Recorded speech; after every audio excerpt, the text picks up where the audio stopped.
Katie Pavlich is a news editor for townhall.com, and Pete Hegseth, the CEO of Concerned Veterans for Americans, and both are Fox News contributors. And if I have to interrupt you, it's because the police are talking. But it is early, Katie. There's a lot we don't know. What do you want to know?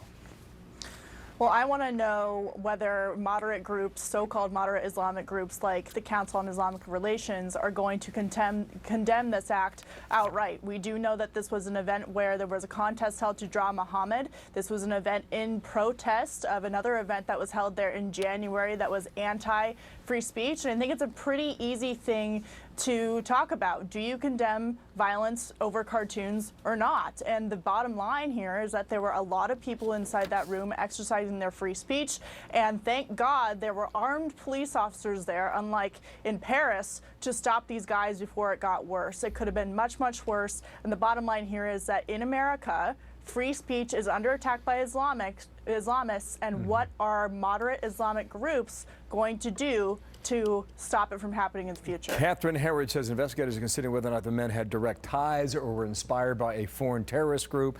There was something online, apparently, an account that has since been disabled with apparently ties back to Syria.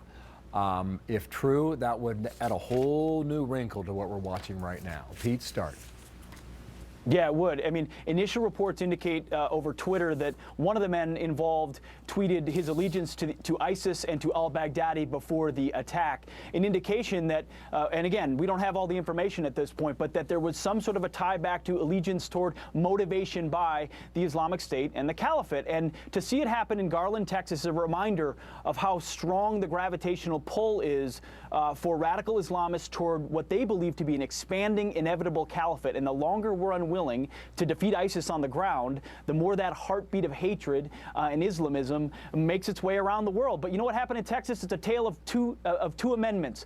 The First Amendment, which has always protected provocative speech, it shouldn't be provocative to meet and speak and give a particular perspective. And then, of course, the Second Amendment that is what brought this man down. And good luck going to Texas with that kind of thing. And I'm glad they met the fate they did. A series of tweets, Harrods reports by a 25-year-old American jihadi with the al-Qaeda affiliate in East Africa, al-Shabaab, as well as a notorious operative for ISIS. Okay, that's what is now floating around.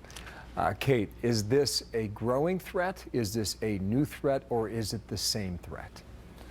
I certainly think it's growing. I mean, as you look at what happened last night, I would say that's definitely an escalation when it comes to what the Islamic State or whatever terrorist group these people are tied to was going to do to American citizens exercising their First Amendment rights. And also, you know, you could say it's a new threat, yes, but you can also say that it's cut from the same cloth of Islamism and this anti-free speech idea that it is okay to murder people because you are offended about a cartoon. And the bottom line is we've heard for a long time that we have a homegrown terror problem in this country, and we're seeing it escalate with the tactics that ISIS is using and saying, don't come over to Syria to fight, take it to events that are in your home country that are easier to get to, and issue your jihad there. That's exactly what we saw last night. We shouldn't treat it any differently than that. I'm out of time, but Pete, quickly, squeeze in a final thought here. Boy, I'm just saying, this is why what happens on the ground in Iraq and Syria right now against ISIS matters. The sooner we crush them, the more it becomes clear that the caliphate they think they have isn't legitimate and won't survive the 21st century. What matters on the battlefield, killing bad guys matters. It's not a direct correlation in every single way, but man, when you get to the root cause, until we deal with that problem, we're going to see copycats all over the place. Pete, thank you. Katie, thanks to you as well. We'll await that police conference out of, well, first Texas and then Phoenix, Arizona. Thanks to both. Here's Martha now with more. Thank you.